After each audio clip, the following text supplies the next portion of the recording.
Bismillahirrahmanirrahim. Qalah berkata, Asy-Syaikhu siapa syekh, al-imamu yang menjadi imam, al-alimu yang alim, al-allamatu yang sangat alim atau yang banyak ilmunya, Syamsuddini yaitu Syamsuddin yaitu mentarinya agama, Abu Abdillahi yaitu Abu Abdillah, Muhammadun yaitu Muhammad ibnu Qasimin putranya Qasim, Asy-Syafi'iyyu yang bermadhab Syafi'i.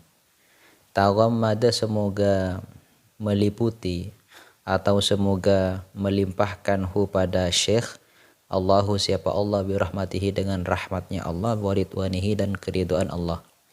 Amin. Ada seorang syekh, beliau jadi imam, beliau alim, bahkan sangat alim. Beliau itu dijuluki sebagai mentarinya agama. Nama kunyahnya adalah Abu Abdillah. Nama aslinya adalah Muhammad ibnu Qasim yang bermadhab Syafi'i. Syekh itu adalah kalau secara bahasa manjawaza al-arba'ina.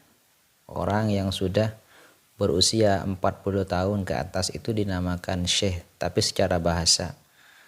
Sedangkan secara istilah syekh itu adalah man balagha rutbata ahlil fadli walau sabiyan, orang yang sudah sampai pada derajat ahli keutamaan meskipun dia itu adalah anak kecil. Muhammad bin Qasim ini istilahnya kalau sekarang ini ada 5 gelar. Ada gelar syekh, ada gelar imam, ada gelar alim, ada gelar al-allamah, ada gelar Syamsuddin. Istilahnya kalau sekarang itu bisa kita katakan juga sebagai bintang 5. Tapi ini merupakan pengakuan daripada murid-muridnya. Beliau digelari sebagai syekh, imam yang alim dan sangat alim, laksana mentari bagi agama, Syamsuddin, yang nama kunyahnya adalah Abu Abdillah. Alhamdu, adapun segala puji lillahi adalah tetap milik Allah. Syekh al-Imam al-Alim al-Allamah Syamsuddin Abu Abdillah Muhammad bin Qasim mengatakan alhamdulillah. Kenapa mengatakan alhamdulillah? Tabarrukan bi Fatihatil Kitabi, karena mengharap barakah bi Fatihatil Kitabi dengan Fatihahnya kitab Al-Qur'an. Li'annaha karena sesungguhnya alhamdulillah ibtida'u kulli amrin adalah permulaannya setiap perkara dzibalin yang mempunyai perangai baik.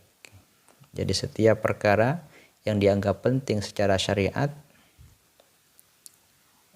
maka kita awali dengan hamdalah. Basmalah kemudian hamdalah. Wa khatimatu kulli du'ain dan penutupnya setiap doa mujabin yang dikabulkan. Jadi kalau kita doa pengen dikabulkan, maka kita awali dengan hamdalah dan diakhiri dengan hamdalah.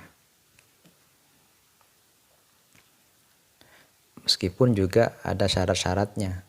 Kalau pengen doa kita itu dikabulkan oleh Allah Ta'ala. Di antaranya kita harus terhindar dari makan makanan yang diharamkan dan lain sebagainya. Wa akhiru da'wal mu'minina dan akhirnya doanya orang-orang mukmin fil jannati di surga. Dari sawabi yaitu rumah pahala. Jadi hamdalah itu merupakan juga akhirnya daripada doanya orang-orang mukmin nanti di surga. Karena orang mukmin ketika di surga itu ketika mereka menginginkan sesuatu, misalkan makanan, maka mereka mengatakan subhanakallahumma wa bihamdika. Ketika itu misalkan mereka pengen anggur, ketika mengatakan subhanakallahumma wa bihamdika, maka mereka mendapatkan anggur yang mereka inginkan. Setelah mereka mendapatkan anggur yang mereka inginkan, kemudian mereka mengatakan alhamdulillahi rabbil alamin. Jadi merupakan akhir doanya orang-orang mukmin kelak di surga, yaitu hamdalah. Ahmadu memuji siapa aku hu pada Allah, an waffaqah, karena telah memberikan pertolongan siapa Allah man pada orang arada yang ingin siapa man min ibadihi dari hamba-hamba Allah littafaqquhi untuk memahami, untuk belajar fid dini di dalam masalah agama, ala wifqi muradihi atas sesuai yang dikehendaki Allah, wa usolli dan memohon tambahan rahmat siapa aku, wa usallimu dan memohon keselamatan siapa aku, ala afdoli khalqihi untuk paling afdolnya, paling utamanya makhluknya Allah, Muhammadin yaitu Muhammad sayyidil mursalina yang menjadi pemimpinnya para utusan, al-qaili yang bersabda, man adapun barang siapa yurid adalah menghendaki, menginginkan Allahu siapa Allah bihi pada man khairon pada kebaikan, yufaqih maka akan memahamkan siapa Allahu pada man fid dini di dalam agama. Jadi barang siapa yang diinginkan atau dikehendaki baik oleh Allah Ta'ala, maka dia akan difahamkan tentang agama. Kebaikan apapun saja, di sini khairon pakai nakirah. Kebaikan apapun saja, kalau dia dikehendaki kebaikan, maka dia akan difahamkan tentang agama. Orang yang faham agama, contoh makan misalkan, maka dia akan cuci tangan terlebih dahulu.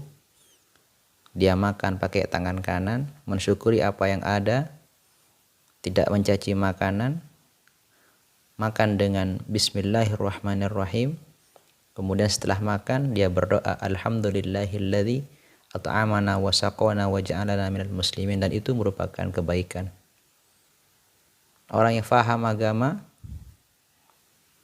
dia tidak akan stres karena manusia itu hanya bisa berusaha, selebihnya kita bertawakal kepada Allah Ta'ala karena Allah lah yang mentakdirkan hasilnya. Manusia hanya berkewajiban sebagai atau untuk berusaha dan lain sebagainya. Wa ala alihi dan atas keluarga-keluarga Nabi, wa sahbihi dan sahabat Nabi, muddata dzikri dzakirina di masa ingatnya orang-orang yang ingat, wa sahwil ghafilina dan lupanya orang-orang yang lupa. Di semoga Allah Ta'ala memberikan tambahan rahmat dan keselamatan juga kepada keluarga Nabi dan sahabat Nabi di masa ingatnya orang-orang yang ingat dan lupanya orang-orang yang lupa. Artinya maksudnya daripada muddata dzikri dzakirina wa sahwil ghafilina ini, semoga Allah senantiasa memberikan limpahan rahmat dan keselamatan